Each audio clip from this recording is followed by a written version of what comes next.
गुरुर्ब्रह्मा स्वयं साक्षात् सेव्यो वन्द्यो मुमुक्षुभिः नो द्वेजनीय एवायम् तत्त्वज्ञेन विवेकिना।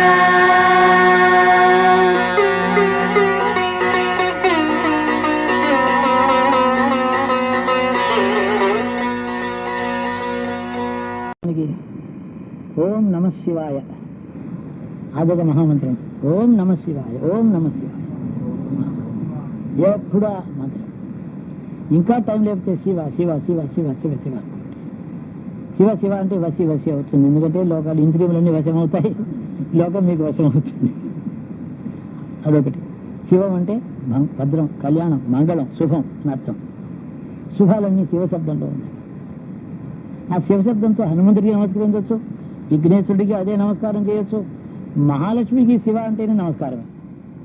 ఇక్కడ శివ అంటే అనకూడదు, శివలింగం లేదు కదా, ఇక్కడ అమ్మవారి కదా, అమ్మవారికి శివ అని నమస్కరించవచ్చు. అది గుర్తుపెట్టుకోండి. అన్ని దేవతలకి ఇదే నమస్కారం.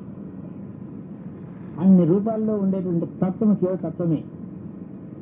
అన్ని దేవతలలోనూ, అన్ని లోకములలోనూ, భూలోకం ఉంది, భూలోకం, భూర్లోకం ఉంది, స్వర్గలోకం ఉంది, మహర్లోకం, జనులోకం, తపోలోకం, ఇలా లోకాలన్నీ ఉన్నాయి. ఈ భూలోకం నుంచి బ్రహ్మలోకం దాటే వరకు కూడా అంతవరకు ఉన్నటువంటి శివశబ్దం యొక్క అర్థం ఏదో ఆ తత్వమే ఉంది. కాబట్టి బ్రహ్మాండం అంతా వ్యాపించిన యొక్క తత్వం యొక్క పేరే శివశబ్దం. మీరు భావించేటట్టయితే చిన్న పిల్లలు కూడా అని ఎప్పుడు శివశివ అనుకుంటే బడికి వెళ్ళినా చదువుకో అని చెప్పింది. వాడు చెవిలో శివశివ అని చెప్పి పంపించి నెత్తిన చేతికి ఆచరించి బడికి వెళ్ళి చదువుకురా, క్షేమంగా ఉంటారు, వాళ్ళకి ఆపద జరగవు, ఏ జబ్బులు రావు, ముళ్ళు కూడా గుచ్చుకోవు. ఆ విశ్వాసంతో చేయండి, అది మీతో కూడా ఉంటుంది. అంతగానే ఐశ్వర్యం ఇంకోట్లేదు. ఏనాడు మీకు ఏది అవసరమో మీకంటే ముందుగా వస్తువు అతడు అక్కడ సంపాదించి అక్కడ పెడతాడు. ఏమోనండి పిల్ల పెళ్ళి ఉంది, ఇప్పుడు ఏమో 1,00,000 రూపాయలు కట్టం కావాలండి, మా పెళ్ళికి ఎక్కడి నుంచి తెస్తామని అనుకోవద్దు. డబ్బు లేకపోతే కట్టం లేకుండా తీసుకునేవాడు ఆయన వస్తాడు. దానికి రాసి పెట్టిన మొగుడికి కట్నం తప్పనిసరిగా వాడు తీసుకునేవాడైతే కట్నం ముందరే డబ్బు ఇంట్లో పెట్టిపోతాడు ఈశ్వరుడు. 2 విధాలుగా పని ఏదో అయిపోతుంది. ఎలాగ కావాలో అలా చేస్తాడు. తప్పకుండా విశ్వాసం మిమ్మల్ని రక్షిస్తుంది. అది నేను చెప్పిన దాంట్లో ఒక అక్షరం కూడా అతిశయోక్తి లేదు, అబద్ధం లేదు, సత్యమే ఇది. ఆ సత్య దృష్టితో విన్నారు కాబట్టి మీకు అవన్నీ సత్యం అవుతాయి. మీకు ఏదైనా పని చేయాలంటే ఈ పని చేద్దాం అనుకుంటున్నావు స్వామి, ఏం చేయమంటావు అని చెప్పి 2-3 రోజులు అడగండి. ఈ పని చేయమంటావా? ఇల్లు కొనుక్కోవచ్చా? ఈ పొలం అమ్ముతామని ఎవరో అంటున్నారు, కొనుక్కోవచ్చా? లేకపోతే అప్పు చేసి వ్యాపారం చేద్దాం అనుకుంటున్నాను, చేయవచ్చా? చెయ్యాలో చేయవద్దో అతను నిర్ణయం చేస్తాడు. లేకపోతే కళలో వచ్చి ఇది వద్దని చెప్తాడు, చెయ్యమని చెప్తాడు. వద్దని చెప్పకపోతే చేయమని అర్థం. ఒకవేళ చేస్తే నష్టం వస్తుంది, అందులోని మిమ్మల్ని కాపాడుతాడు. 10 వచ్చే చోట 1 రూపాయి నష్టంతో పోతుంది, ఆ శని దోషం పోతుంది, మళ్ళీ మీ ఇంటికి మీరు వస్తారు. ఎలా చేసినా అతడు చేస్తాడు. రక్షణ ఎప్పుడూ ఉంటుంది. బాగా గుర్తుపెట్టుకోండి. ఉదయం సాయంకాలం ఒక దీపం వెలిగించండి. నువ్వుల నూనెతో కానీ, నేతితో కానీ, ఇప్ప నూనెతో కానీ ఒక్క ఒత్తి వెలిగించి ఆ దేవుడి దగ్గర పెట్టండి.